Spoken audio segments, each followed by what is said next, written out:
Hey everyone, and welcome to Almost Cancelled. I am Peter, that is Connor, and we are going to talk about this week's TV news. Something we do every single week. We, work through the week's news. We also use this as to sort of give up any updates on the channel, that kind of thing, talk about anything new that's popped up in the past week, and also at the end of the show, we'll pick our favourite episode of TV of the week, which this week is basically it's just a bloodbath. Like, there's just one standing tall, as everything around it's just like lying, limping around. But we'll get to that when we get to it. Yeah. So no, we got news. As for new stuff this week, though, we had the first half of the first season of The Tick from Amazon, which we reviewed the first 6 episodes. Well, technically, we reviewed the first episode about a year ago when they had the pilot out. So early. we did the remaining 5. Yeah, we did episodes 2 through 6 were reviewed in the past week. But we liked that show a lot. We actually had a lot of fun with it. Found it had a bit more depth than maybe what you'd be expecting going in. And it gets better as it goes along as well. So if you're only mildly into it at first, stick with it. I think by the end of episode 6 you'll be having fun. So Yeah, it's pretty good. So that's cool. But that's it. That was all the new stuff this week. Oh, we had the Deuce. Ah, sure. It's because I'm thinking that's not out yet. You're thinking of the actual air schedule. Yeah. The actual air date, yeah. The Juice, it's a show that's coming from HBO. It's starting on the 10th of September. But much like the night of last year, they've put out the pilot a couple of weeks early on their services, HBO Go, HBO Now. And so we reviewed that. We did that a bit early. And it is a 80-minute pilot, so it's quite a meaty, sort of long first episode. But it's set in the early 70s, it looks expensive as hell, and it's about sex workers and characters who seemingly are going to get into the porn industry in that time period. So Maggie Gyllenhaal's in it, James Franco's in it, it's from the creators of The Wire, so there's a lot of reasons to give it a look-see. It's pretty good. We liked it quite a bit, yeah, we're looking forward to watching the rest of it. It's high-caliber television, as they say.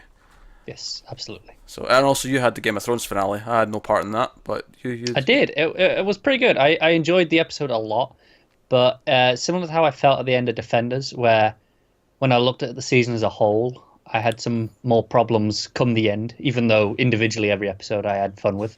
Alright, okay, cool. So, with that said, I think we can get cracking into some news. Usually I start with a list of quick things. I only have one quick thing this week. Just one Short list. One tiny little quick thing. And that is the SyFy have just cancelled Dark Matter after its 3rd season. Joe, this is off because I see the Reddit for that for every so often. It pops up on my feed. I just casually go. You don't watch the show, but you just every so often you go into the Reddit and just see what's happening. I don't go into the Reddit. I subscribed to it a long time ago when I was gonna watch it. Okay. And then never unsubbed. But man, they're going crazy waiting for renewal the past week. They've been begging and begging. Oh and dear. The showrunner and creator is actually like quite active on that Reddit as well. All right. And he's been like giving updates, and he did say that he owns the rights to the show, not SyFy. So he did say if it comes to it, he might finish the story in the comics. Okay. Well, so that's cool. Fans could get something probably. It's funny because I did see the pilot for this. I did see I had the double pilot when it started a few years ago, and I did watch it. And I remember like being hopeful getting into it because I was like, I want a sci-fi show like this in my life. There's nothing on like this right now where it's people on a ship kind of thing. That Star Trek, Firefly kind of space opera kind of thing where it's the main crew on a ship. And I thought the pilot was okay. It wasn't like it was very generic. I thought for what it was, like nothing about it felt. It lacked personality. Yeah, it lacked personality. There was nothing about it that felt original. It was going through the motions, and I was like, okay, nothing about this is bothering me. It's fine, but it wasn't scratching the itch like I hoped it would. I imagine it probably got better over 3 seasons. I imagine maybe it found its footing a little bit, and I'd expect it to. But I never actually went back and watched any more of it. And the sad truth is knowing that it doesn't have an ending. At least for now. I mean, maybe. Yeah. Maybe you can take it someone else. I don't know. Like everyone says Netflix, but maybe Netflix. Yeah, okay, we'll give you like a 5-episode mini to wrap it up or something. Like, I could see I that. Do think it's amusing that this. I assume this news has broken today. It broke just before we started recording. That is amusing because, as I said, I see these posts in the Reddit and they keep going. Oh, every year, like they're going. Oh, it's really late this year because normally it's done before the season finishes, even though the last episode is still technically tonight, I think. Oh, it's already aired now. Oh, is it? I think so, because the article I looked at said this past week's season finale is now its series finale. Oh, so fair enough. I thought it was on Fridays. Maybe it was last Friday. Oh, I don't know. But either way, they kept saying how every year it's been renewed on September 1st. So it's like, come on, just hold out hope for September 1st. So instead it got cancelled. Yeah. Oh, that's a shame. I'm going to have to go check this Reddit. It's going to be fun. This doesn't affect me at all. I do feel bad for people. For people who care about it, I feel bad, but it has no effect on me. So, Right. I will say I did look at it as one of the cheaper sci-fi shows that I Sci-Fi have been gradually going to some really good programming. They've been making better things. They've been making The Expanse, Channel Zero. A lot of people loved what was it? 12 Monkeys. What were you saying? Magicians? Oh yeah, people like Magicians. Like they seem to be gravitating towards bigger and better things. And obviously, Winona Earp's pretty cool. I'd put that as like sort of like the high caliber, like old. It's still kind of on the cheaper side. Yeah, but it's fun cheap. And that's not to say that Dark Matter never got fun cheap, but Winona Earp I have a lot of fun with, and I can kind of see the argument looking at their slate, looking at the things they've got into the horizon. They've got a lot coming up. They do have a lot coming up, and it seems like they're trying to get bigger and better and appeal to more people. And honestly, some of these cheaper shows were probably going to get the axe. I mean, is Killjoy's been renewed? Because I feel like that's also up for... Don't know if it has or not. I mean, maybe that's got to be a bit more star power, but I feel like that's equally something that I can see getting the chart. Like I said, they started, pretty much together. They always air them together. They feel like a duo, don't they? I feel like the content on Sci-Fi's typically gotten a lot better in the last couple of years, and some things... I mean, I'll give those two credit. Those were like the period where I started looking at Sci-Fi again. Like that was like the step back towards like, oh, okay, this is what I want to watch. It was a first step, but it feels like now they're getting toward more prestige kind of level stuff where people are going to be really talking about it, and and they've got a lot on the horizon. As much as Krypton has a lot of things going against it that make us sort of roll our eyes in terms of plot, it does have some amazing stuff going for it as well.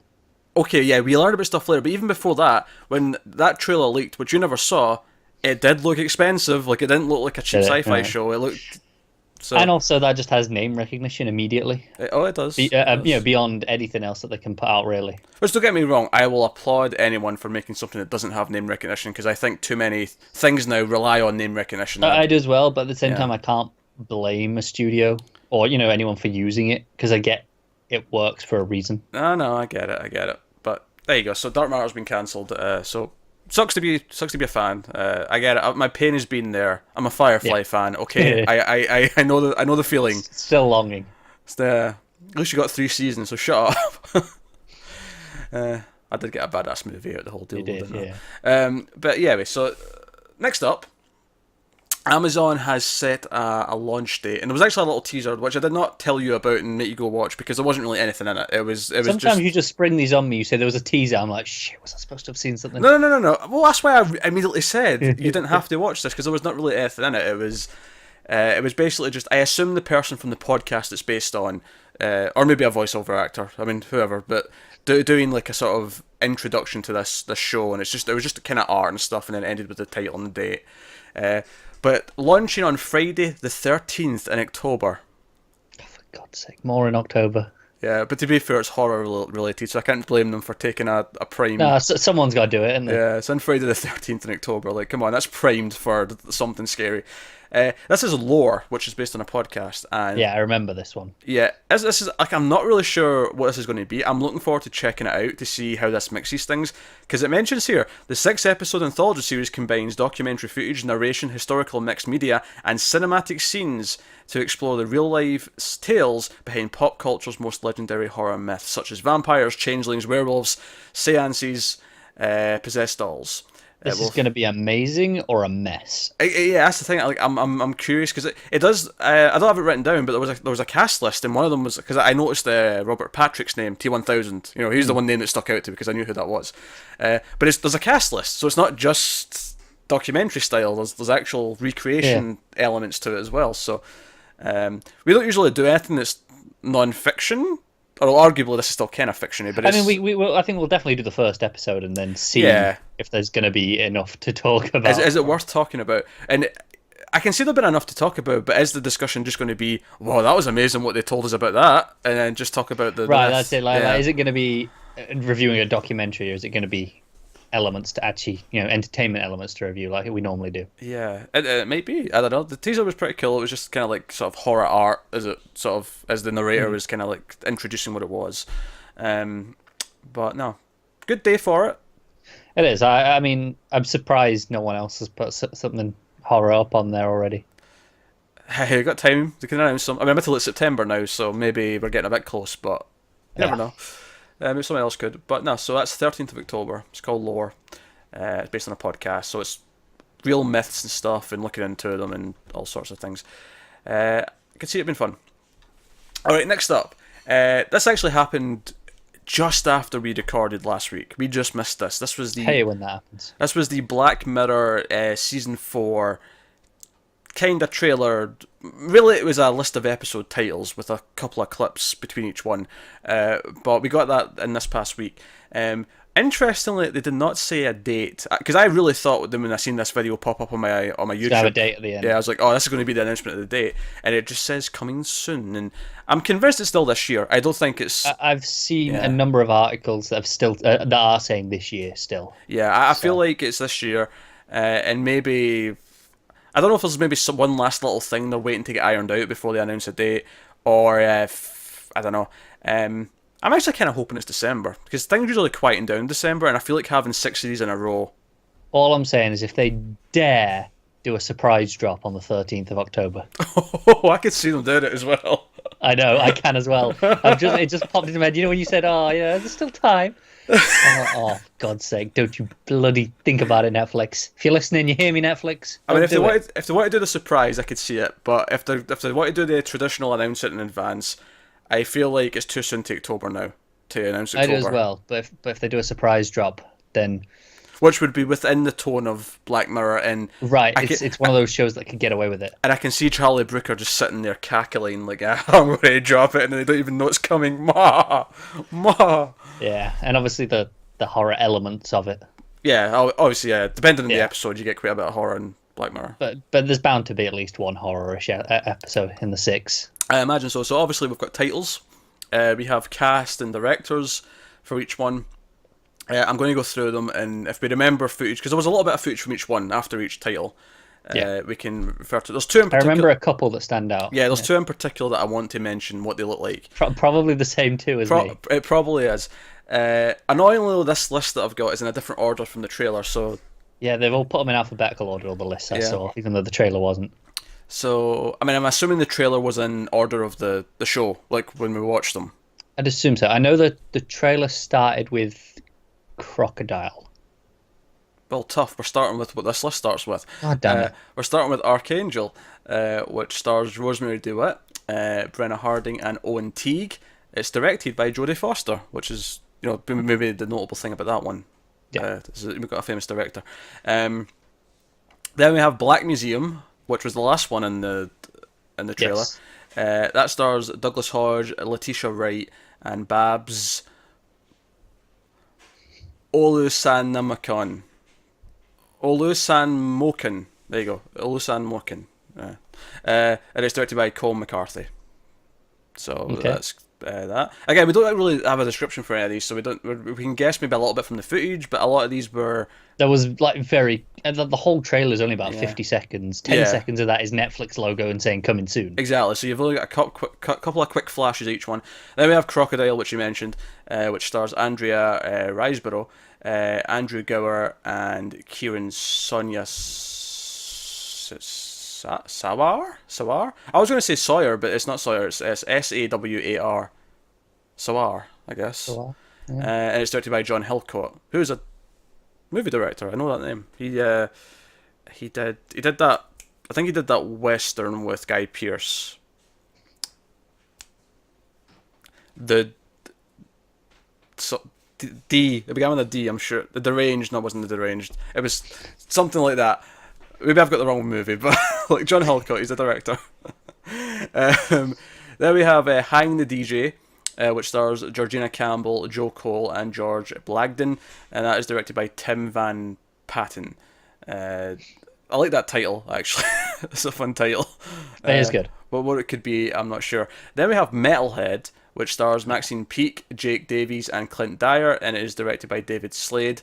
This is one of the two that I wanted to mention. Interestingly, it's the two last ones here that I wanted to mention. So this one is in black and white, Yeah. and there appears to be a robot dog of sorts. I'm already into this one. Yeah. Oh, of course. Like, you see some black and white, and then you see like big metal legs, and I'm like, yeah, okay, right. I'm curious. I'm curious as to what this is. Right. Doesn't take much more, does it? It doesn't. And then the final one is USS Callister, which stars Jesse Plemons, Kristen Milotti, and Jimmy Simpson. And Michaela Cole. There was 4. Every single one was 3 actors up until now, and I went into that last one feeling confident, and then this is the one I'm most excited about because obviously, as you can probably guess from the name, it's in a starship. Oh yeah, sure. And also, I really like 3 of those cast members. Sure. I don't recognise 2 of the names. You can tell me in a second. It's directed by Toby Haynes. Brooker co-wrote that episode. That is notable because he wrote the other 5. Yeah. Like on his own. So they've mentioned that this one's co-written because it's the only one that's not just him. Which Going I all out like this season. because it means that the quality, if nothing else, should be consistent, or at the very least, we should have one person to blame should there be a sucky episode. That's fair, and I think Brooke is capable. I mean, he's always done good stuff with it in the past. He's good. I mean, I thought season 3 was the best season yet. I mean, that's not to say that I loved all 6 episodes, but I think 2 of the episodes were 2 of the best in the entire show, and then there was 2 other really solid episodes just underneath them as well that held it up. And then I thought there was one that was pretty fun, and then there was one that I outright didn't really like. Yeah, but out of 6, that's pretty good. Yeah, it's pretty good showing for 6 episodes. I think I was the same as you. There's one that both of us just we didn't really like that one that much. Yeah. So no, and obviously this is in a starship. It looks very Star Trek-y just from the quick little things. I'm assuming Jesse Plemons is the character that when he was on Fargo season 2, I was referring to him as Fat Damon. Yeah, he was also in Breaking Bad, wasn't he? He was also in Breaking Bad, but Fat Damon stuck with me because he looked like a fat Matt Damon in that show. Yeah, but from Breaking Bad, he was Meth Damon. It was Meth Damon. Jimmy Simpson, actually, that's him from Westworld, right? Westworld and Always Sunny. Oh, of course, yes. He's one of the what's the family called? The McBoyles. The McBoyles, yes. Yeah, the incest family. Yeah, and Kristen Milotti, she was in Fargo as well, season 2. I think she was the wife, the one who was pregnant. Oh, right, okay. Right, but okay. I also know from How I Met Your Mother, in the final season, she was the mother. All right, yeah, I wasn't, like, now you've said that, yeah, I know who you're talking about. Yeah. Fair enough. So, no, curious. But no, 6 episodes coming very soon. Yeah. So brace yourselves. Please not October 13th. I basically just, every Friday, I'm just going to get up and check Netflix and like... I'm kind of torn, because October 13th would be amazing, just to go up and go, it's Friday 13th, Black Mirror's here. But at the same time, we've already got a show from Amazon. We do. And here's another thing I want to point out as well for October. Me and Tim, we do Screams After Midnight, the horror movie show, right? To celebrate October, since it's Halloween, we do a lot of extra episodes. We usually have 1 vote per month for the patrons. This month going into October, we have 3. So we're going to do tons of episodes. So them dropping binge shows in October is just going to make... It's harming the schedule, isn't it? Yeah, but my October's already looking jam-packed. Things are already pretty hefty, between... We've got Stranger Things, we've got Mr. Robot's coming back. Yeah, we'll still have, all the other shows that start in September. So that's a good point, actually. If you don't care about the horror movie show and you're worried that there's going to be an episode like every couple of days forever during October, don't worry. Once we hit November, it goes back to normal and it's back to just the 1 or 2 a week. It's fine. Just don't panic. But during October, you're going to be seeing a lot of those popping up. But it is worth watching because a lot of them... Well, maybe different in October, but there are a lot of movies that end up being really shit, especially this year. And it's really fun to watch them suffer, especially Pete. Well, in fact, just today, we had our review of Saw 4 go up. There you go. Perfect if you want to see some suffering. And that was definitely the most vocal we've got out of those, because that is... If you like the first 3, 4's the one that jumps the shark. and I don't think you like the first 3 either. Not particularly. There's a couple of there's some ideas that I like in them where I could see that being good if handled a different way, kind of thing. But the 4th one, it's just like, no, this is a convoluted mess. It's up its own ass. That's something you're guaranteed to have in October. You got to get Jigsaw, and Yeah, Jigsaw. As is the thing, because Jigsaw's coming out, because Leatherface, which is a new Texas Chainsaw prequel, and because of Cult of Chucky, which is the seventh Chucky movie, we are having to work our way through all those franchises so that we've done all are the they all old ones. coming out in October? All of them, all in October. Man, this could have been a stacked up because we were supposed to have A Halloween and a an Friday the Insidious. 13th. And an Insidious, yeah, you're right. That But would have been 6 franchises in the 1 month. yeah. God, no wonder some of them moved. Yeah, Insidious has moved to January. Friday the 13th was basically cancelled, although I'm sure we'll have another one at some point. And Halloween just get pushed the whole year because it just wasn't enough time. So Yeah. And Halloween, they're smart enough to know, release that in October. They're smart enough. God, at least one of those execs has a brain. Oh, anyway, where was I? Next thing. Yeah. Got a couple of casting news. First one, DC Comics related. We have our Dick Grayson, our Nightwing, for the Titans TV show, which is coming from the DC app streaming service. We don't have a name yet, do we? No. DC TV, maybe. I don't know. That's my guess. Don't know. It feels like they're penholing themselves in a bit. Maybe. But yeah, so we have Brenton Thwaites.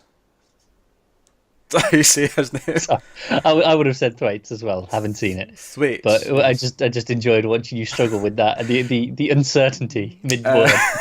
Because I never really looked at it before now, to be honest. Like, I'd seen him, but I didn't know who it was. I'd never heard of him, so I looked him up. Which honestly is my one kind of like, I have no idea if the guy can act, but I will say this: this is a role that for whatever reason I've always had great difficulty seeing anyone play. Like whenever someone suggests an actor, I'm like, oh, it doesn't look quite right. But when I looked up an image, like I just googled this guy, and obviously there was some images where he was like a younger and he didn't look quite right.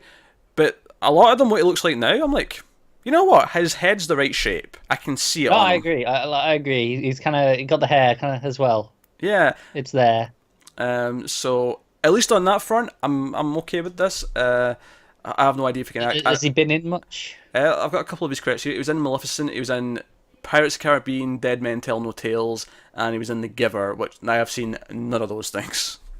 Okay, 2 of those were reasonably big at least. I don't know, like I assume they were small roles since he's getting cast in a TV show now. probably, but I mean, just to get into those is decent enough. But, I mean, it can't be atrocious. Sure, yeah. Then again, for all we know, his parts in that were like barman number 3. That is a fair point. I haven't seen any of them. But no, so he looks the part at least. So that's basically it. So we have 3 of our Titans cast. So fun stuff. And then the other bit of casting we have that I quite like is there's Connor's chronic hiccups fighting their way into the show once again. So we got Castle Rock coming, which is the J.J. Abrams produced Stephen King universe show, which is going to be on Hulu, are the ones doing this. And a J.J. Abrams sort of old friend has entered the fray in this show. Terry O'Quinn has joined the cast. And if you're a fan of Lost, you of course know him as John Locke. Big character on that show. I like him a lot. I am pleased with this. He will play Dale Lacey, a pillar of the community in the town of Castle Rock, and that is all that they said about his part. But hey, that's cool. They're giving us nothing about this show, really, are they? We don't really know what it's about specifically. We don't really know how it's going to play. Do you know what I think they want? I think they want the American Horror Story thing where they tease what book they're adapting for the season, like just before. Maybe. And maybe. they'll like drop, or maybe with like 2 books saying they'll mix them, but like there'll be that little build where like, okay, this is what it's going to be. We keep hearing about it. We get little bits, but it's starting to build a picture. But we don't know for certainty even how they're playing the anthology aspect of it. But again, this is like Terry O'Quinn is now, he's been joined by Jane Levi, Scott Glenn, Sissy Spacek. Melanie Linsky's in there. Like, there's quite a cast they're forming for this. Yeah, so if nothing else. But we don't really know much about any of their characters either. They're keeping them all very simple. I think one of them was a sheriff, if I recall. I think that was maybe Scott Glenn. He was like a retired sheriff, I think, or something like that. But it's cool. And then next up, last week we talked about Starsky and Hutch, the reboot that the James Gunn and his brother and their cousin, who also is named Gunn. So we had 3 Guns involved in the Starsky and Hutch reboot. This week the news comes that it's actually found a home. Amazon has picked it up. So that's where it'll be when it comes to fruition. And basically, James had the idea, but it's his brother and his cousin, the other two guns, who are going to showrun it, and the other ones are being the driving force. Did you read? Because he put quite a long Facebook post about it. Did you read it? I did not read his Facebook post about it. No. He basically said, you know how last week we were discussing how it's going to play. Is it going to play straight, or is it more of a parody? He said it's definitely not a parody. It's more of a straight, but it's going to be deconstructing the buddy cop stuff. Okay. Because that's how he pitched it, and he thought they weren't going to go for it, but there we are. So it's like a not Romanian version of Comrade Detective. I think so. Okay, I'm on board for it. I mean, I'll admit, again, the only reason why I care is because his name's attached to it. Like, I wouldn't care otherwise. Yeah, it's a pretty hefty Facebook. I don't know if you follow him on Facebook. He does quite a lot of long, detailed posts. I don't think I follow a single celebrity on Facebook. See, I don't follow a lot. I follow the ones who actually, post useful things, and it's quite a good little post that he puts. It's worth reading. No, fair enough. So no, there you go. So on to some new shows then. That are in development or have pilots or whatever, and a couple of comedies before we get to the meatier things, because I feel like Connor's probably expecting something soon, but you can wait. A couple of comedies first. What am I expecting? You should know about this. I must do. I'm almost positive I've seen you comment about it. So I'm sure I do. I just don't remember. We'll get there. So first up, Fox have given a script commitment plus penalty to a comedy pilot called Not Ready. Is an autobiographical single camera comedy from the Speechless writer-producer Nicky Schwartz-Wright. So someone from Speechless is why I think this is worth paying attention somewhat to. Exciting. The actual description is kind of generic sounding. Written by her. It's based on a real life, not really tells the story of Nicky's struggle to embrace the harsh realities of being a grown-up while dealing with her fun-loving but unconventional family. Sounds like a sitcom. So yeah, it sounds like a generic sitcom. But I mean, this like if you swapped her name out with Ray Romano, it would just be Everybody Loves Ray pitch. Yeah. Like it'd be the same thing. Yeah, so. Exactly. And how many times do we say this about sitcoms? Like, like that sounds generic, but that could still be the best sitcom ever. It could be, yeah. It's all done it right, and I've still not went back and watched the rest of the season 1 of Speechless. I think I'm going to do that in the next couple of weeks. I've watched like the first 10 episodes or so. It's good. It's dead good. That's nice to hear, because I really liked the pilot when we talked about that last year. I will definitely go back and watch that at some point. I mean, it could be the case where I wait until there's like 5 seasons of it and then just spend a month in heaven, because I like doing that with sitcoms. Yeah. It's just fun to do. And the other single camera comedy that we've got in development, ABC's working on, it comes from the Real O'Neills co-creators of Casey Johnson and David Windsor, and writer Rob Sudduth. It's untitled, but it is a multi-generational family comedy that follows a man, along with his husband and son, move back in with his Mexican-American family in the heart of Texas, where he struggles to navigate his family's deep-rooted traditions.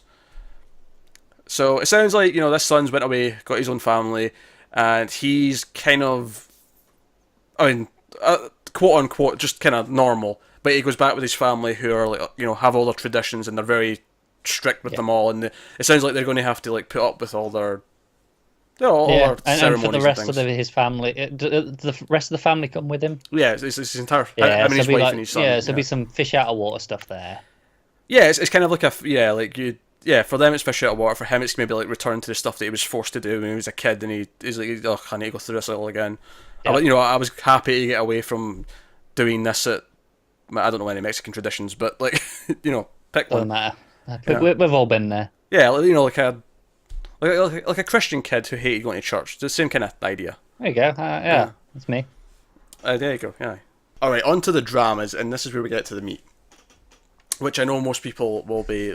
This will be the big thing people are waiting on. It'll definitely be in the headline, I have no doubt. True Detective. Oh, you didn't hear about this then? No, when did this happen? Today. Then no, I was at work. Okay. So True Detective Season 3 is official. It is greenlit. It is happening. And of course the casting that we already heard about of Mahershala Ali is confirmed. Mahershala. I tried. I went in confident. You did. Right, I didn't. Good effort. But here you go. So he is on board. He's going to play one of 3 main characters, because the story is going to play over 3 time periods. Okay. It is worth mentioning that Nick Pizzolatto, who directed the first season, will be back to direct some of it, along with Jeremy Saulnier, who directed Green Room and Blue Ruin, which is interesting news because those were very well directed films. Yeah, definitely. So, I mean, I think that's good that they've announced those directors, because I feel like after season 2, the only thing that was going to get me interested was talent. If they actually brought in good talent, because season 2 was lacking that. And season 1, like, I think season 1's a great season of TV, but I don't think it's the writing that actually makes it great. It's the direction, it's the acting, it's these Oh, things. I agree with that. The writing, for the most part, is very, by the books. Yeah, it's fine, and at times it does get a bit convoluted. Like, there's times where you can't quite follow some of the plot details. But it doesn't matter because it's there in style. Yeah, whereas 2, the confusion get amped up by about 10, and then all the other things that were good about it went away, and it was like, oh dear, what's going on? Why I only watched the first episode, because after that, like the first episode just felt really generic. Yeah, well, that's because you weren't doing Almost Cancelled yet, but and I didn't have the need to force myself through shite like that. This time, however. No. We are not committing to an entire season already. No, don't try sneaking that bullshit in. We do not do that. We commit to an episode and see how we feel. I don't know, it's kind of weird when it's a season 3. I don't know, I feel like... It's an anthology. We can commit to one. Oh, by the way, Connor did agree off camera earlier to commit to the full season of Inhumans, just for the record. How drunk was I earlier? We're joking about Inhumans because the reviews started popping up today. The embargo lifted, and oh boy, some of those blurbs from websites are... Can we talk about the best part of those reviews real quickly? Oh, go on, about how the IMAX version, which is supposed to be presented as a feature film, still has a break in the middle, and then it says, previously on Inhumans. How did that get approved to go through like that? How lazy... I'm not blaming the editor for being lazy, but how... No, but do you know what the worst part is that I was under the impression this was airing as a double on TV as well. Well, I think it is, but I mean, I've seen a lot of like double pilots still kind of air like that, where they still have it kind of split, and but they just air it together. Most of them still remove the previously on. A lot of them do. Some of them don't. I've seen it done. I've seen it happen. Is what I'm saying, right? It happens, but it's less common. This is in IMAX, and I like the idea that they obviously edited it for how they're going to air on TV with the previously on in there, and I guess they were just too cheap to hire the editor for 1 hour. That's all it would, not even 1 hour, just to come in and just lop off that. Do you know what, though? I will say, I bet if it comes up going previously on, I bet that'll sound great in IMAX.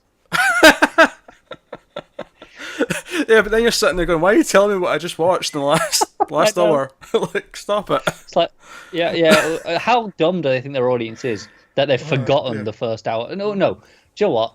I'm wrong. They're not insulting the audience. They're just so unconfident in their own show that they think people might have fallen asleep. What, so you think the previously on is like really loud so it'll wake everyone up again? Wake them up and go, yeah, and they go, oh, there we go. And it's like, here you go. We know you weren't paying attention or you fell asleep, so here's what you need to know. Oh dear, yeah. We're not committing to the whole thing, obviously, but we'll do a double pilot. You can look forward to that train wreck. But when it airs, we are not going to the IMAX. Yeah, that's obvious. We're not doing that. Anyway, back to True Detective, which is who we are talking about. So yeah, good directors, Hope, got one good cast member. So the description we have so far is that the next installment tells the story of a macabre crime in the heart of the Ozarks, which I think is funny because a show called Ozark just came out about the Ozarks, and I've never seen anything about the Ozarks, and all of a sudden there's 2 shows. I'd never heard of them before, and before that Netflix show. So yeah, Heart of the Ozarks, and a mystery that deepens over decades plays out in 3 separate time periods. Ali will play the role of Wayne Hayes, a state police detective from northwest Arkansas. It does not mention, however, which time period he's at. I mean, because I assume one's present day, and then there'll be 2, in the past. Like one maybe 10 years ago, one 20 years ago, or whatever. I would assume as much. Yeah, you expect one at the time of the start of the crime. Like, I don't know if it's a crime that's just lingered or if it's like a serial killer, but you'd expect one at the start of the crimes, one is some important thing that happened in the middle, and then present day.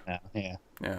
So that makes it sound like to me it'll be 3 leads, but it won't be like the past seasons where they work together. It'll be like 3 separate things. I mean, maybe they'll meet up eventually. Maybe like in present day, they'll go and talk to the others or whatever. But it sounds like it'll be more 3 separate parts, which is fine. It's something different, and keeps the themes going. So, but no, I like the idea that it sounds like a horrific murder. I like that as opposed to the convoluted mess that was season 2.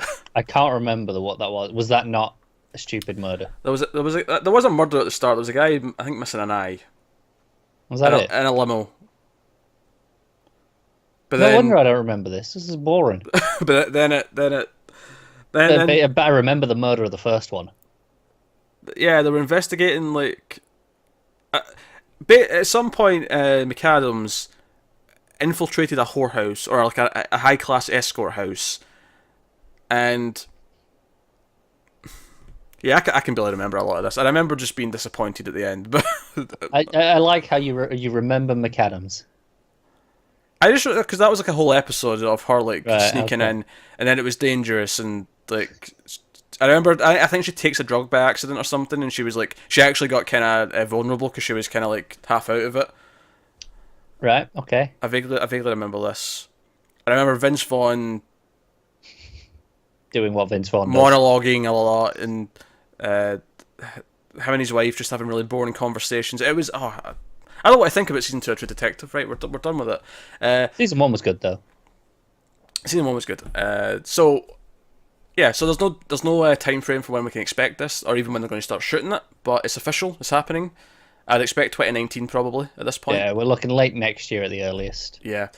So no, but I mean, if we get a season 2 at the night of, like, because again, that's in a similar kind of case where when the creator has the idea is when they're going to do it. You know, we could end up with like this 1 year and then night of like the year after maybe, and that could be a fun little, Or it could be really awkward to end up with them both together. That would back be to back. That would be very annoying. With a bit of luck though, like maybe they could get into a cycle of doing like alternating them, and each season would have 2 years to. Yeah, they'd be like, look, we know 1 year's rushing it, but 2 years should be enough time. I mean, it should be in theory, like especially since these are only like 8 episode seasons. Like you feel like But then again, if it takes more time, it takes more time. So let's move on. So the creators of Justified, which I never watched, but I heard a lot of good things about. People were really upset when it got cancelled. It was maybe a good show. So Carl Beverly and Sarah Timberman are returning together to adapt a series of novels into a new TV show. They're referred to as the Detroit novels. They're working on this. They don't have a network yet, but they're developing it for either cable or streaming network, so you can tell it's going to be they need some budget. Yeah, budget and adult content, I guess, would be the 3 books that they've optioned in a series. Although there's more books than this. Apparently they're trying to get more of them as well. But the ones they've got are Unknown Man 89, Pagan Babies, and Mr. Paradise. And those are pretty good names.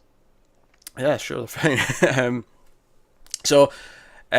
The series adaptation is envisioned as focusing on one novel each season, with characters occasionally appearing in multiple seasons as they often did in Leonard's novels. Additionally, the novels may spawn related but narratively original seasons based on featured or tangential characters and storylines from the original books. So it almost kind of sounds a little Fargo-y, but it's actually sort of written into the DNA to begin with, that it's like separate stories, but there's characters crossing over more often than, say, that show did. Do we know what it's about at all? Like these books? The article didn't actually say. No? Okay. I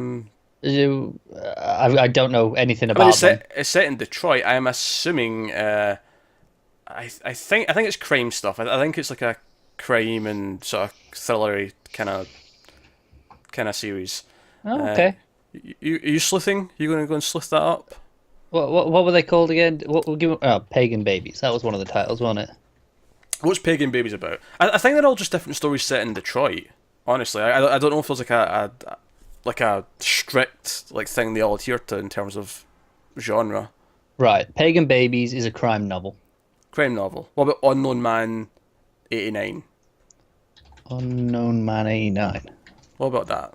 Is that also crime? I imagine they probably are all crime related. I'm assuming so at this point, Yeah. but let's have a look. Yeah, that's a crime novel as well. Fair enough. Although, right? like, that one was published in 1977, and Pagan Babies was published in 2000, so it's quite a long-running series.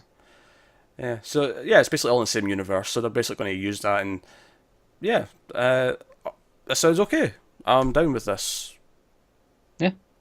Yeah. I mean, I have no idea how good the books are or No, anything, but but let's say they've clearly got an idea of what they're doing.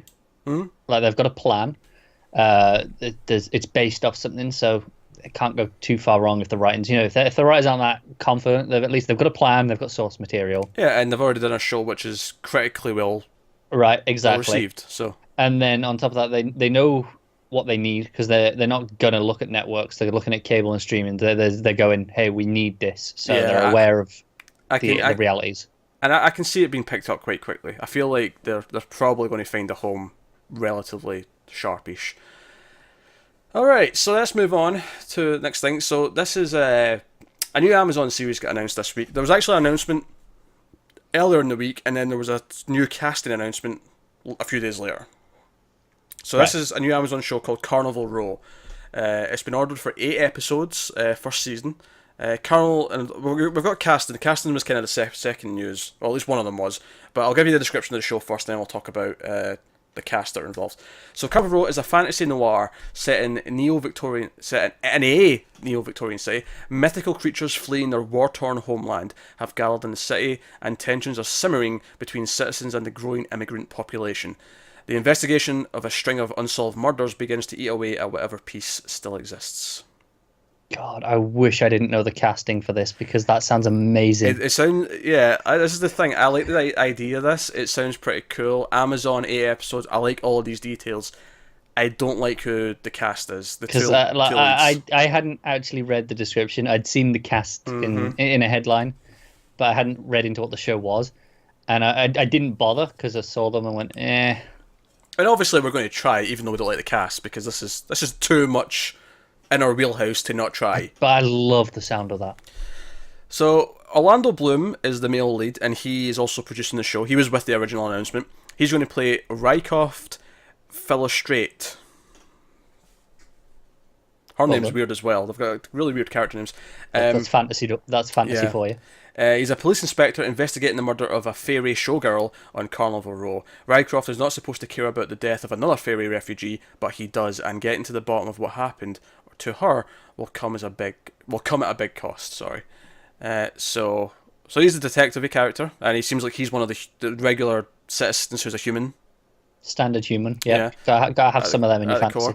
The other cast member who was announced later this week is Cara Delevingne. Well done. Is it just that? Okay. Right. It is, yeah. Right, there you go. She's going to play Vignette Stonemoss. It's a good name. No, it's not. It's a strong fantasy name. Vignette. Yeah. Vignette's not a good name. It's the stone moss part that makes up for it. Vignette Stonemoss. Oh god, how much acid were they having when they came up with that? Okay.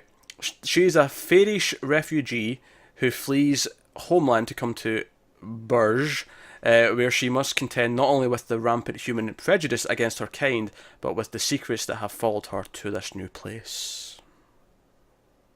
I really don't like Cara Delevingne. Nor do I. I don't really like either of these. And I'm indifferent on Orlando Bloom. That's fair. I've never really liked him in anything, but then again, I've not really seen him in that much either. But like two of his biggest things are Lord of the Rings and Pirates of the Caribbean, and I don't like either of those franchises. I like both of them to varying extents, but he's not the best part of either of them. Yeah, but I don't know. He's kind of the Hollywood pretty boy, and I get nothing from him that makes me want to root for him. No, that's fair. Like I say, I don't really like him, but I don't actively dislike him either. He's kind of he's a neutral. And then Delevingne, I actively think she's a bad actress. Everything I've seen her in, I think she's been a bad actress. That is fair. I kind of agree with that. I think. Do you know what I think it is? I think she doesn't know how to do anything except resting bitch face. That is her, like her face all the time. It's like. Oh no, you're right. Because when she's doing that, she's fine. Yeah. Like which is meant to be doing that anyway. Yeah, like she has that, and she's doing that, and that seems to be her whole thing. Like I never buy that there's any emotion coming out of her other than I hate everything around me and you. That's what I get when I look at her. Oh, you're right. And she always has that face on her, like, and the occasional like moment where she'll try and go away from it. Like she'll try and like I saw that movie she was in Paper Towns, which is it was a coming of age sort of teen romance thing, and her character in that is awful. But for some reason, the main character wants to like find her and confess his love or some such, and like there's those moments in that where she tries to smirk as if she's like she's the wild card and she's fun, and I'm like, and she just looked uncomfortable while trying to smile. Like, I think it will work. It works really well for a modeling. Probably, it doesn't work for being an actress because you need range. Yeah, so I'm not particularly fussed about this, but then again, maybe her shtick will play into this character well. Who knows? Maybe just the show can overcome this casting because it sounds so good. Yeah, I'm not happy with the cast, but obviously we're going to try it because it's too. How can we not? It's too interesting sounding not to try. Yeah. All right. So next up, here's something that Connor will be into, and I will want no part of. I'm excited now. I don't know what this is going to be. Zero part of it. Netflix is joining forces with Damien Chazelle, the Oscar-winning. I don't need any more. Is Justin Hurwitz involved? I'm not seeing that name. God damn it. But then again, I only take part of the article that I think is relevant, so you never know. But yeah, so he directed La La Land. He is making The Eddy, which is a Paris set musical drama series on Netflix. I love it. He'll direct 2 episodes specifically, and he will obviously executive produce. It's going to be 8 episodes, and obviously it's going to be a Netflix show. It's set in contemporary, multicultural Paris. The Eddy revolves around a club, its owner, the house band, and the chaotic city that surrounds them. The series will be shot in France and will feature dialogue in French, English, and Arabic. This is speaking to me on every level. I just need Hurwitz's name attached because like Chazelle and Hurwitz are a team. They were roommates. They came up through the system together. They've done everything together, and his music is phenomenal. So, please. And I'm kind of annoyed the fact that you wouldn't have even paid enough attention to know if he was in the original article or not. I still don't care. Such a dick. This is the most exciting thing we've had in weeks. No, it's not. The Carnival Row was more exciting than I hate the cast members in that. Look at him looking it up. He's determined. I'm just trying to see. Yeah, for anyone who's wondering why I've got such disdain here, I'm not a musical guy. I don't like musicals. Whereas Connor, of course, is foaming at the mouth at the thought of it. I am a little bit, yeah. Yeah, of course you are. Especially like. Does it hurt that in the drama section I put this like third or fourth? I didn't put it at the top. I put True Detective. I put Carnival Row before this. Yeah, it does a little bit because Whiplash and La La Land are 2 of my favorite films in the last decade. I like Whiplash, but I wouldn't rank it up there that high. See, this is why you're a dick. I saw it the same day as Birdman, and I like Birdman more. I can't find who's doing the music. I will say this though, the weird thing about seeing them back to back is I saw Whiplash first, and then Birdman opens with drum music, and I was like, God damn it, I'm sick of drums, stop with the drums, God damn it. It's actually a really good double bill. Sure, yeah. It was... They both kind of have themes of the arts in them, there's kind of that stuff. Yeah, that's what I mean. There's a through line. Yeah, I agree. Yeah, and then you got the drums that really connects them. Yeah, there's a through line. So did you find the answer? I can't find who's doing the music. Oh, well, that's a crying shame. I'm in. You know what? I hope it's... who do you not like? I'm sure you've met... I can think of a couple. I'm sure you've met... Coldplay. I hope it's Coldplay. Do you know what? Okay, a more realistic one is Danny Elfman. Ah, yeah, there you go. Danny Elfman. You have him. I would hope not. Also, this reminds me, I don't know if you've got this in the news. Did you see the stuff about The Simpsons? I saw that the composer had been fired, but I didn't really read why or whatever. It's a whole big thing. So obviously, he's been the composer since the start. He's done all the score, all the musical numbers, like the Planet of the Apes stuff, the monorail stuff, song, yeah. But all the score for every episode. And apparently the reason is the producers said they want to go in a different direction, which is being interpreted as cheaper because he used a 35-piece orchestra for every episode. Oh well. And there's a big backlash over it going on at the minute. I'm sure there's. But you know what? I guarantee he's going to find work elsewhere. Someone will happily snap him up. Probably, because he's been busy for the last 20 He has, plus yes. years. I can't even remember. My lifespan, like The Simpsons, has been on my entire life. It's what, season 27 are we on? Something like that? 26? 20, I don't know, I think it's 28. Because it's, 28? it's typically either my age or just one above my age because of the way TV seasons work. Yeah. So it'll be 28 or 29 it's on. Look, so he's been busy for the last almost 30 years. Oh dear.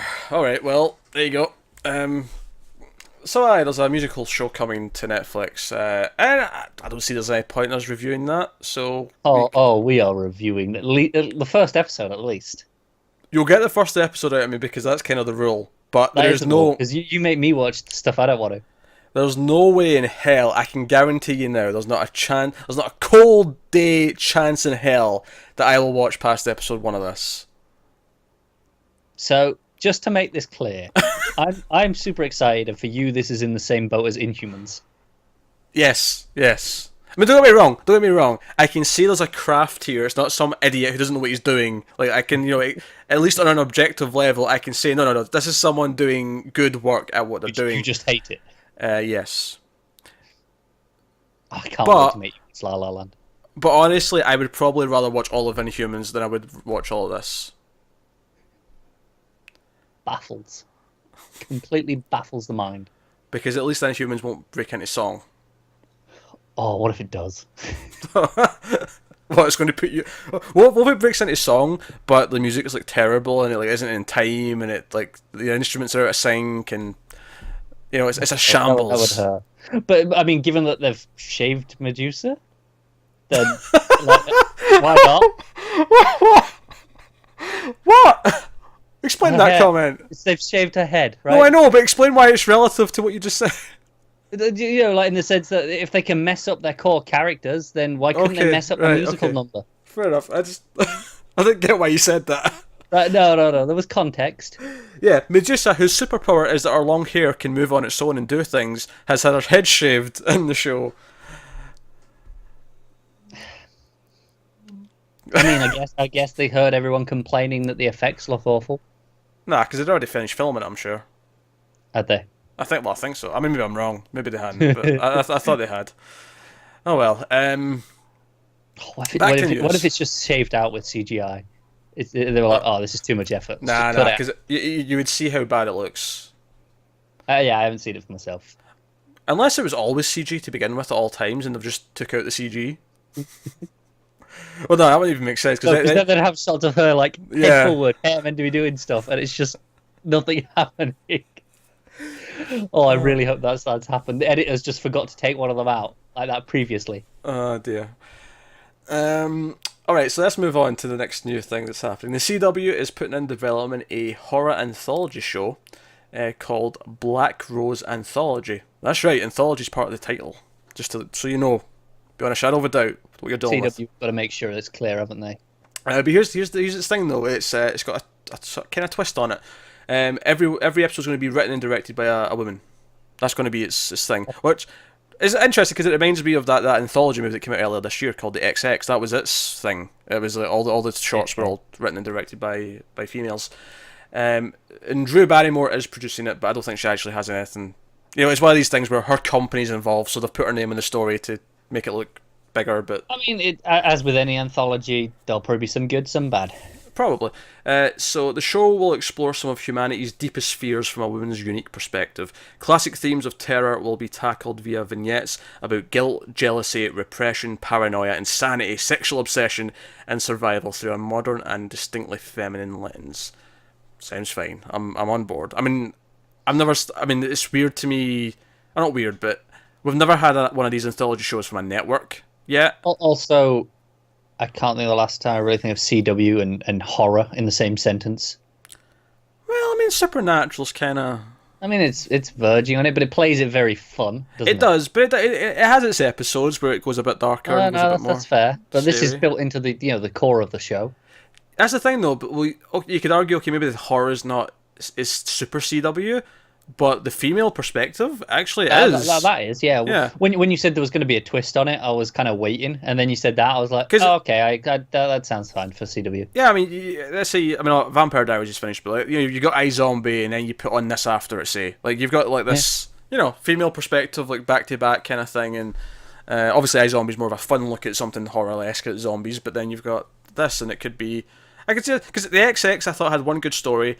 But they were kind of disappointing in the sense that I didn't really feel like most of the stories in the movie I felt like this could have easily just been a guy who made this. Like, there was nothing about it that felt like I'm getting a unique perspective, all in one story, which I thought did, and I thought that was quite cool. Like I felt like I'm getting, especially since this is maybe a cool way of like getting more female directed stuff on TV when they're not. Yeah, I would say I don't care if it ends up if I watch an episode and feel I didn't feel like a unique perspective. Oh sure. As long as I thought that was a good episode of TV and I enjoyed that. Sure, like if they end up being good, they just don't have that unique perspective angle on it, then that's fine. And I imagine it'll be a mix. I imagine some of them will feel that way, and then some of them will feel. And some of them will probably not be that good because that's how. I mean, I can't think of any Anthology where everything's good. And I'm also sure that won't even correlate between, like, you'll get a good one does have the new perspective, then you have a good one that doesn't have the new perspective, and then you'll get a bad one that has a perspective, and then a bad one that doesn't have the perspective. I'm sure it'll bounce around all the different. Right, of course, but I mean, like even like Black Mirror, which is one of the best modern anthologies. Yeah, that's got episodes we outright don't like. Absolutely, yeah. So I like the idea though. I think it's a cool idea, and.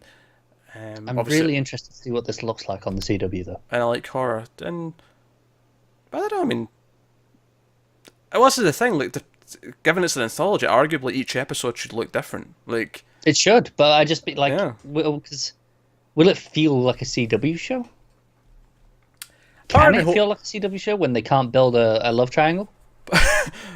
I guarantee you, at least one episode in season 1 is going to have a love triangle. At least one will, but they can't have one in every episode, sure. Oh, sure.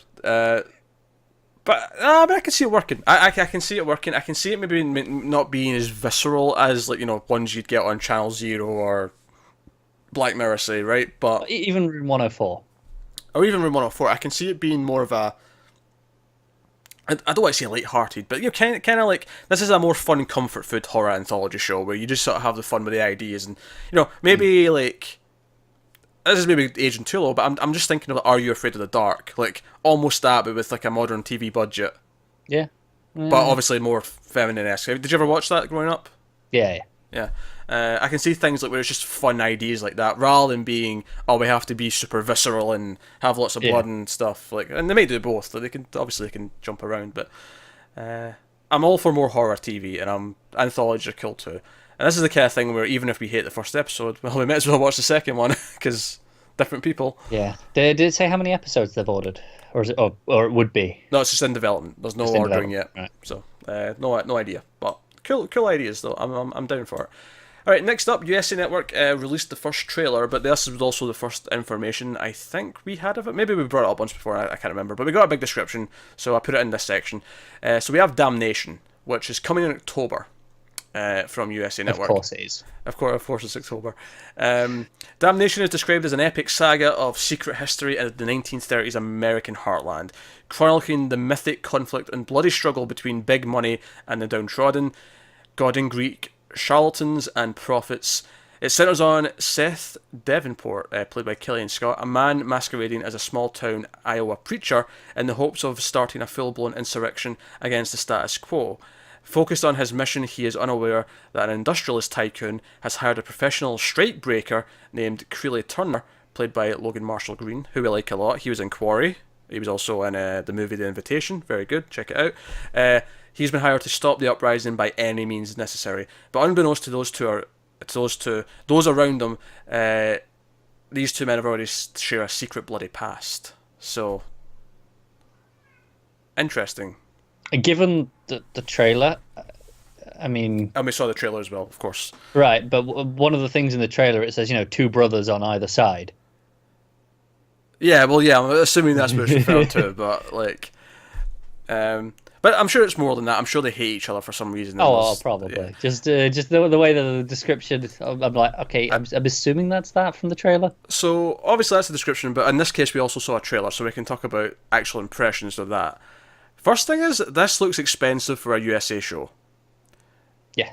It's it's set in the 30s. It looks like a period piece. It looks big budget. I also, and I love to bring this up, but the aspect ratio was anamorphic. It was the 240 to 1. It's the cinema movie shape. I'm a little like I've been tricked by this with trailers before.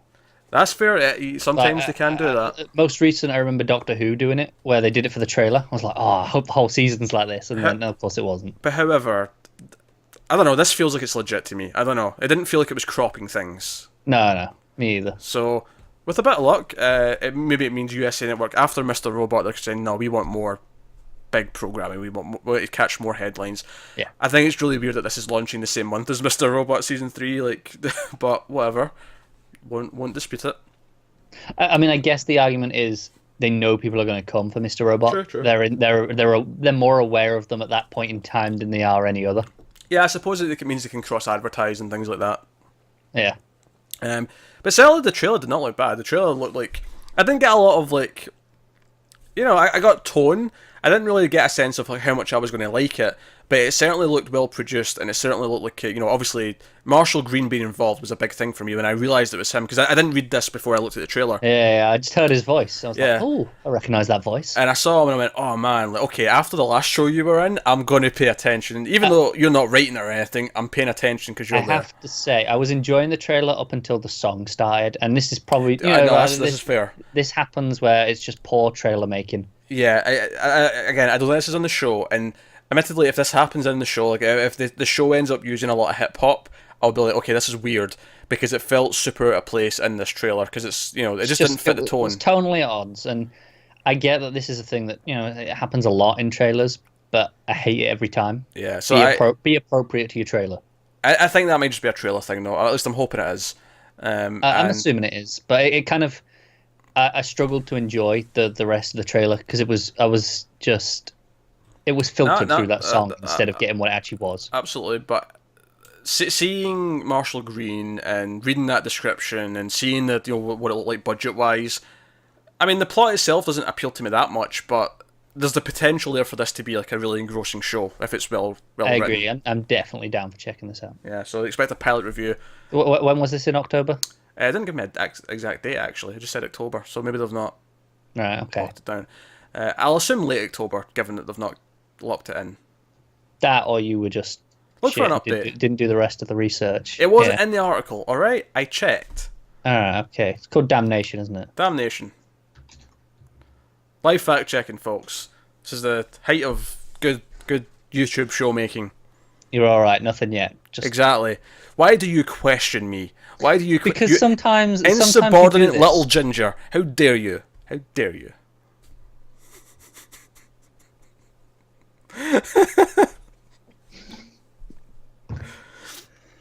Prick. Alright, so we have more new shows. We're mostly network territory now. Fox has given a pilot commitment to Nightfall, which is coming from... good title. It is a good title. I like the title. I actually like the premise of the show, although I'm pretty sure the show itself is going to end up being just a kind of boring generic show. But we'll get to that when I tell you what it's about. It's a cop drama. It is from with a twist. Oscar nominated writer Sheldon Turner, who did Up in the Air, which is a decent movie, and Howard Gordon, who worked on 24 and Homeland. So just a bit of cred. Nightfall is about a New York City anti-crime unit headed by a charismatic, often unpredictable detective who works the midnight shift, dealing with all the dangerous and insane things that occur between the hours of 10 p.m. and 6 a.m. I like that premise. There is less of a Fox cop drama twist than I was expecting. There is. Now, admittedly, this will probably just end up in a generic cop show that's on network TV, and fine enough, I'm not expecting more than that. But that premise on its own, I like the idea of this is the night shift show. And it's like cops, middle of the night, all the dangerous things that happen. I could see this being a great serialized show where you set up some sort of weird, creepy serial killer or something, and they're out staking things out, and there's a lot of potential, and I like the title. Unfortunately, I'm pretty sure it's just going to be a generic, procedural. Probably. Yeah. That's what it feels like. But I think that's actually going to be a running theme over a few things that are coming up. I can see potential in that description, but I'm sure it's just going to be this. Yeah. So it is the straightest cop drama Fox has done in a while because we so often they're buddy cop, but one of them's something. It would even have to be a cop show. Actually, I even like the idea of like a show set in like a 24-hour restaurant, but it's the shift. It's the midnight shift. Like all the people who are there, like and the weirdos that come in like at 2 in the morning for something to eat. All the drunks. Yeah, like I like the idea of a show like that, but hey ho. Fox is also developing a 1-hour sci-fi drama called Proxy. It's centered on a technology that allows online followers to live voyeuristically through the experiences of hedonistic young proxies on a remote island paradise. Interesting.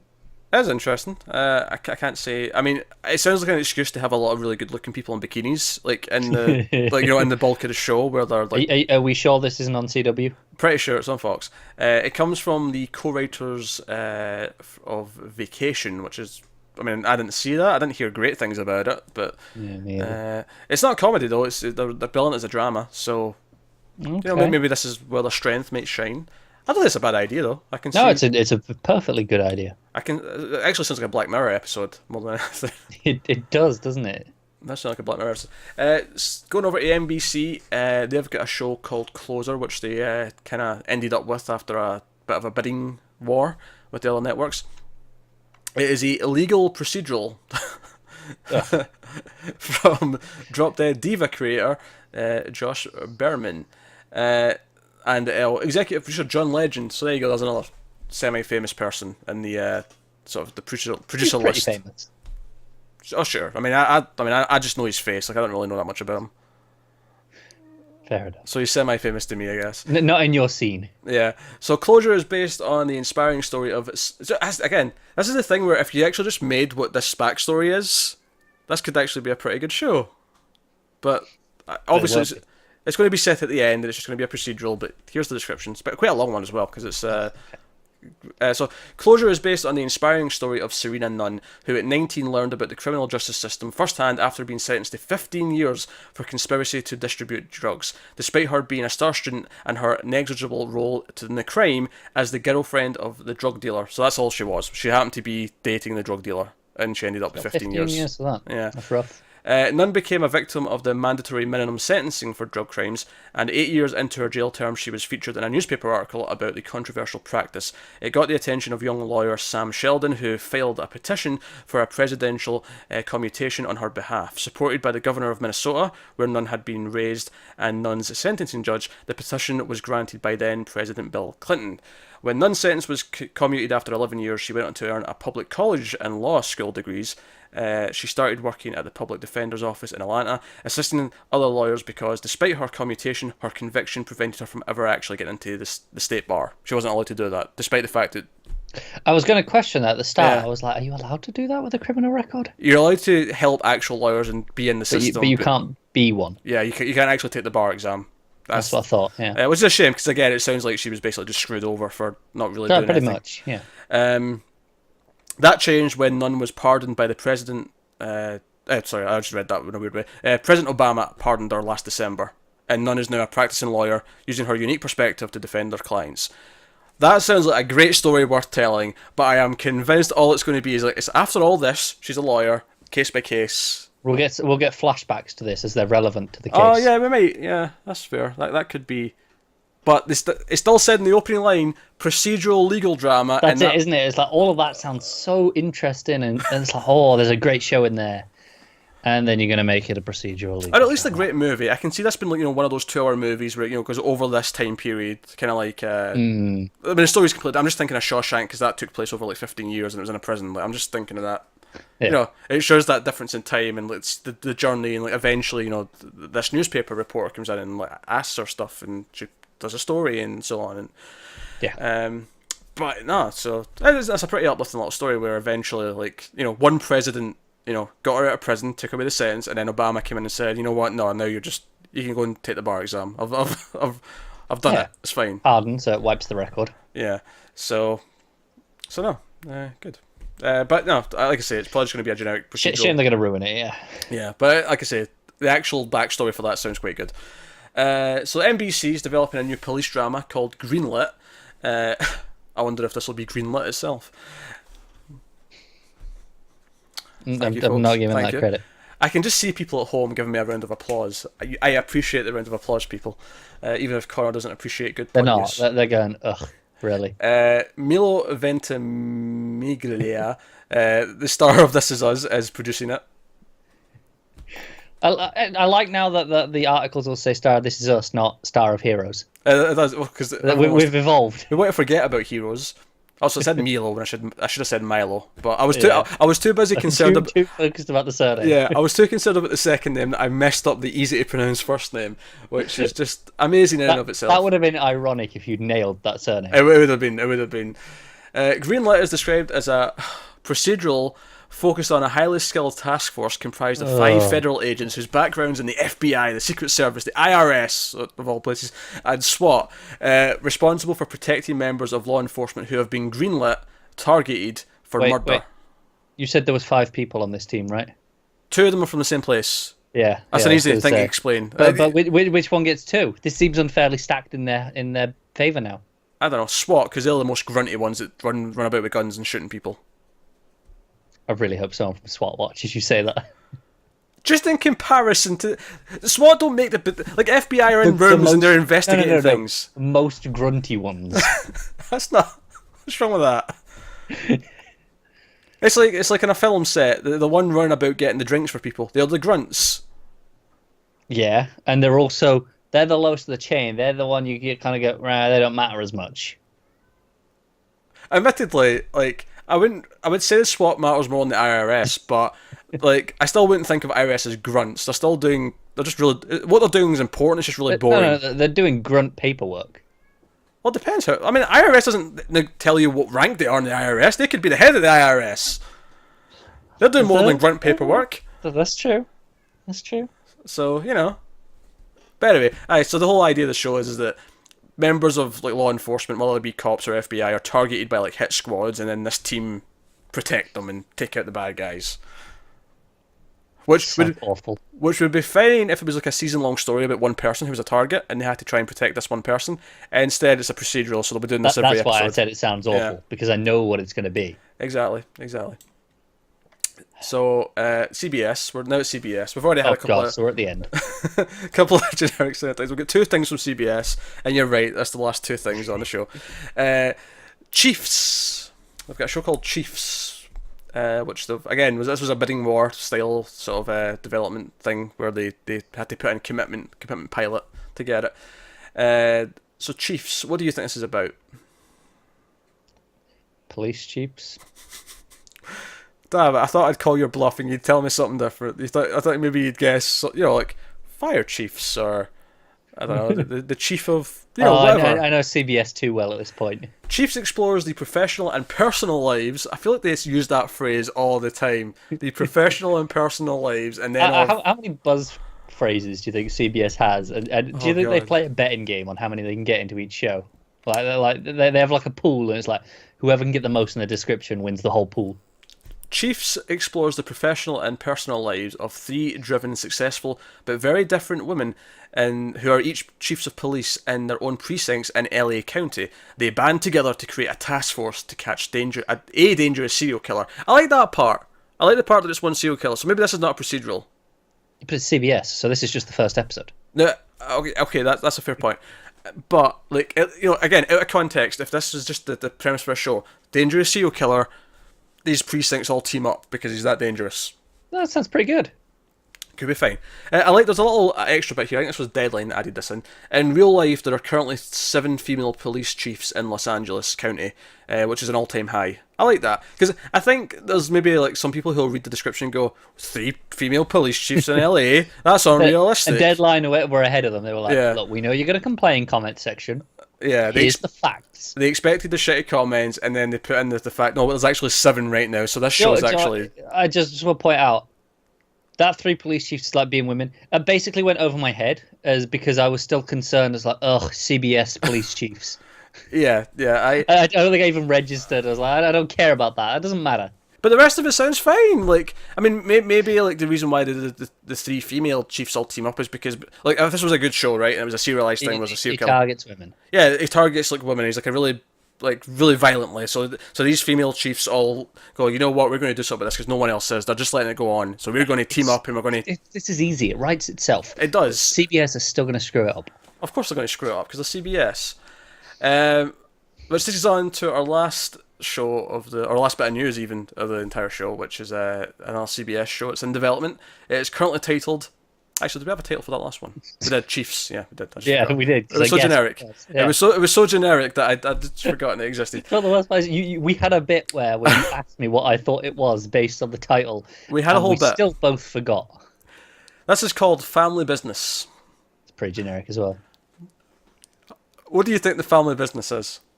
Oh, don't tell me it's law enforcement. It depends. Do you count the CIA as law enforcement? Yes. Then yes. I mean, it's on the edge technically. Yeah. You know, I'm having it.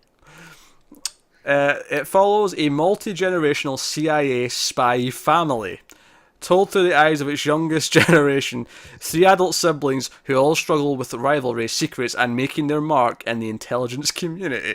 This might be the most CBS show I've ever heard. It is. It's a family. Do you remember Blue Bloods? And it was like all the family were all cops. That was semi-believable because I could buy that the whole family actually end up on the force together. That I mean that show was unrealistic once it actually started doing its plots, but the actual concept was fine.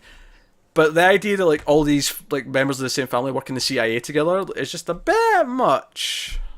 I'm not saying it's impossible. I'm just saying it's so CBS. It kind of hurts. I've never heard a more CBS thing in my life. I really haven't. The only thing that's missing is that 3 siblings who, through their professional and personal lives, explore what it's like to be a family in the CIA. Someone just lost out on pool. 3 generations. Actually, I didn't. I just said multi-generational. That could just be 2. To be fair, I'm just assuming 3. I think 3 because if it was 2, they'd just say father and son or whatever. Yeah. So it sounds like it's going to be 3, and they're the 3rd in the sort of the generational sort of lineup that's doing it. But there's 3 siblings. Grandpa should have retired. He probably is. Then we wouldn't have to watch this show. He probably is retired. Don't say that. No, he'll be at home. They'll go to him for advice when they're struggling. Like the dad will be like the head of the CIA. Oh like, God! The grandpa will be the retired. worst part is, yeah. I can see it. You're going, oh, that'll be the head of the CIA, and I should be going, really? They won't do that, but they will. They will. And then it'll be with the 3 kids, and it'll be this thing where it's like they're all trying to like get promoted and like do their best, but they're also kind of winning their approval of their father. So it's like 2 birds with 1 stone. I was like, I want none of it. So there you go. That is all this week's news. We can finally move on to other things. For example, what was our favourite episode of TV of the week? And if Connor says anything other than Twin Peaks, he is wrong. Connor, what was your favourite episode of TV this week? The Tick? No, it's Twin Peaks. Tick was very good. Tick had some great episodes. Juice was good. The Juice was great. The Juice was fantastic. What would you say was good? Game of Thrones as an episode was very good. Okay. But, Room 104 had a solid episode. It was the greatest. Oh, I forgot about Room 104 because it was so long ago. Yeah, but Room 104 had like a really good story in it this week. Yeah, but it did make me angry. It made me angry because it's very relatable. Anyone who's ever had to explain a computer to their parents who don't understand computers will be infuriated and like clenching their butts as they watch that episode. It was. I was basically shouting at the TV. Yeah. I was being I had to pause it at one point and just pace around the room. Like it was just too much to take. Just go outside, get some fresh air. Yeah. Calm down. I don't drink, but I considered getting some booze. Like just going out and getting something to drink because I needed it. It was hard times. And that was a really deranged hiccup noise that you held back in there. Yeah. Sometimes when you hold it back, it just sounds worse. You end up with It does, but they're quieter still. Even though I know I'm really close to the mic, so it sounds loud. They're very loud when they come out. Yeah, but it sounds less demonic, like no. Yeah. Instead of just or that was my impression of one of Connor's hiccups. See, I hiccup like twice a year, so I don't really. I can't just do it on command. Nor can I. It's just if you say do it on command, you don't have to wait very long until one happens anyway. Yeah. Yeah, Twin Peaks is the victor for me as well. I mean, obviously, we went 2 hours on we that did. episode. That might be the longest we've ever gone on any episode. Yeah, of any- for a single episode of TV, 2 hours of discussion is insane, and we did that. And it wasn't like we were dragging things out. Like we looked at the time; it was already hitting 90 minutes, and we still had things left to talk about. Yeah, there was maybe a little bit more tangent in than some of the other episodes have had, but like, a little bit. But of course, that leads into telling you like the big things that are in the next week is that the finale, the 2-part finale, which is airing Sunday night of Twin Peaks, and I am not emotionally prepared. I'm not ready. For this. I'm not ready. I'm gonna have to have some whiskey. I am. I don't think I'm prepared for it at all. Like I don't even know what it's going to spend its time on. Really, like I can make some There's guesses. so much that it could do. Like it wouldn't then- surprise me if the entire episode took place in like a box and it was just like, Do you know what the problem is? Well, I say problem. Problem in the sense of trying to guess what's going to happen. Not problem with the show, clearly. The fact that we're finally at a point where it's like, oh, okay, we can do this now. But we don't actually know what it's going to do with that. that's Twin Peaks. That's David Lynch. Like he's so Right. good at like not letting us just figure things out like that. I have no idea. Like, we know a certain thing is going to happen because it's been, that's set up, it's en route. But I don't know what's going to happen once that gets going. Yeah, once it does, like where's it actually going to go from there? We don't know, and that's kind of I have exciting. no idea. What's interesting actually is this week I saw Sheldon Finn, who plays Audrey, was interviewed, and she, one of the questions she was asked was if there was a season 4, would you do it? And she said yes. Oh, I'd love to if David wants to do it. Like, and I've been hearing more things this week just from various like sources and interviews that Showtime would be up for another one if David Lynch wants to do another one. And it's all these little tidbits that are going, is there actually a chance That this might not be the end. that there might be another season? Like, it'd probably be a couple of years because I think David Lynch would want to go away and just write the whole thing and like. It would take that long just to film edit. Oh, sure. Yeah. So, like, I'm just curious, like, does he have another story in him? Like, is there? I know. I mean, because this actually took years from announcement to when we got it. Yeah, it was announced in Like 2015. maybe late 2014, but certainly 2015. Yeah. But I mean, that was when it was announced. I mean, it's presumably at least working on something at that point already. Yeah, I think they'd already written it because I mean I remember it got canned and then it came back. Like they were shooting before the end of 2015, and we had all that drama where it wasn't going to happen, then it was happening, and they were already shooting a lot of it by the end of the year. So right, so this took its time, and don't worry, I'm not complaining about that. It was worth the wait. Every minute of that wait, if that's what it takes to make that. And I'm not saying. Like, yeah, if this is the end, great. Well, we got this 25 years later. This is like more than anyone could have ever dreamed for, really. No one really expected this. But like, if he said, you know what, we're doing another season in a couple of years, look forward to it, I'd be like, yeah, I'm going to look forward to it. Yeah. Because. But as far as we're looking at this, last 2 episodes, this double finale we're low in, this, as far as we're concerned, this is the end of Twin Peaks. Yes, until we hear otherwise, and then I have no doubt that if he did announce another season, it's because he's got some crazy idea that's different that he wants to do, and that would be its own beast. That's it. You can guarantee it won't happen unless he has an idea. Yeah, because that's who Lynch is. But he seems to love making Twin Peaks. He seems to. The fact that he came back to this so many years later, the fact that he keep trying to go back to it when Right, and how everyone came back. He didn't seem to have any trouble getting anyone back. Everyone was like, "Yep, we'll do it." Yeah, it's just a shame so many actors have passed away. Some of them who have passed away, like we were in this season and then have passed away since, and then we can't have them. Some for of them season with 4. quite big chunks in this season as well. Yeah. I mean, Albert, Miguel Ferreira, he's like a main character. Like all yeah, season. he is straight up a main character. He's in a lot of it. So, but no. But yeah, we're going to. Well, yeah, all right. What is there anything else coming this week? Is there anything else coming? That's what this section was about. Yeah, not this week. No, the week after is when we start getting other stuff. Like Orville's the week after, but that's all it is this week. That's it. It's September now, so this is it. So brace yourselves, folks. Yeah, things will start trickling in after next week, but yeah, so this week we've got the Twin Peaks finale, and I am We're not ready, excited. and So basically, my final words is look forward to Twin Peaks. Check out The Deuce. It's very good, very Wire-esque, and its tone and the way it sort of is pacing. If you like that show, I think you'll find a lot to like in The Deuce. And no, but that is us. So let us know what you thought of this week's news in the comments below. Like, subscribe, all that stuff. Get us on Twitter, mild_fuzz for channel updates.